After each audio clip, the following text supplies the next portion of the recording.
Pedro Pascal's Joel slipped completely into protective dad mode in the May 18th installment of HBO's The Last of Us. Told largely through a series of tender flashbacks, the episode followed Joel as he shepherded Ellie, Bella Ramsey, through formative moments over several years, right up to the brutal scene in which his story ends in a pool of blood. Viewers got a montage of surrogate parent milestones, including a lump-in-the-throat detour to a long-deserted science museum. While many of those beats came straight out of Naughty Dog's beloved 2013 video game, the showrunners tweaked one key thread that reshapes Joel and Ellie's bond: a rewritten farewell for Eugene. The pivot revolves around Eugene, played on screen by Joe Pantoliano. In the game, Eugene dies quietly of natural causes. HBO's adaptation raises the emotional stakes. Eugene becomes infected, and Joel is forced to put him down himself, though not before promising Ellie that he will wait until Eugene can say a final goodbye to his wife, Gail, Catherine O'Hara. When Ellie realizes this is yet another occasion on which Joel has bent the truth, she confronts him about his far bigger lie. What really happened to the Fireflies at the end of Season 1? Through tears, Joel admits the terrible calculus he made.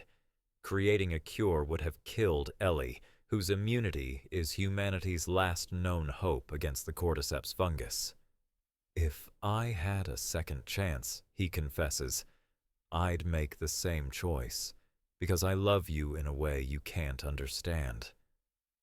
Ellie says she would like to forgive him, but the opportunity is ripped away the very next day when former Firefly Abby, Caitlin Dever, beats Joel to death. Where the show heads next, HBO has already greenlit a third season. Series co-creator Craig Mazin has promised that future episodes will honor the spirit of the source material. Speaking to IGN in early April, he put it bluntly: "We want to preserve what the game does best, otherwise what the F are we doing?" Building the apocalypse. For production designer John Pano, the PlayStation title was both blueprint and inspiration. "The game is the vision," he told E! News. Its concept art always felt cinematic, bathed in evocative light and grounded realism. Yet, video game imagery can't simply be lifted onto a set.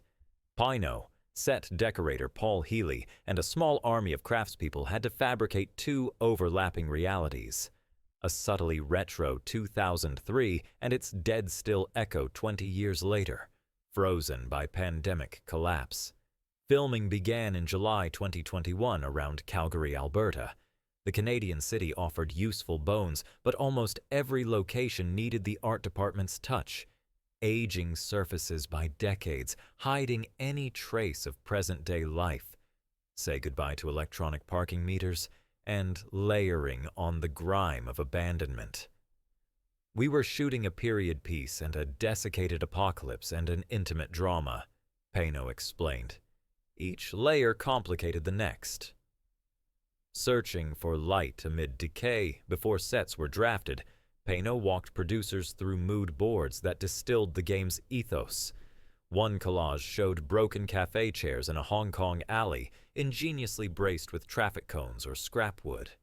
That single image captured, for him, the mixture of hopelessness and stubborn hope that defines people who have had nothing for 2 decades, yet still find ways to keep going.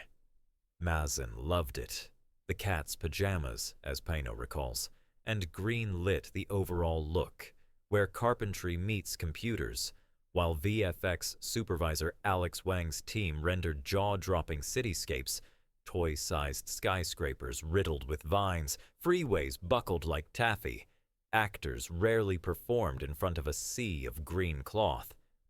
Pino's rule: everything the cast could touch had to be real, and sets were dressed up to about 20 feet high before digital artists took over. When Joel and Ellie step outside the Boston QZ, the crumbling storefronts and rain-soaked asphalt are practical builds. Only when the camera cranes skyward does the CGI horizon take control. The practical first philosophy helps sell every grimy handrail and moss-eaten sign as authentic, grounding the emotional stakes. After all, The Last of Us is less about monsters than about people grappling with love, loss, and impossible choices, none more impossible than Joel's. With Season 2 having already shocked viewers and Season 3 on the horizon, Mazin and co-creator Neil Druckmann remain intent on walking the fine line between reverence and reinvention.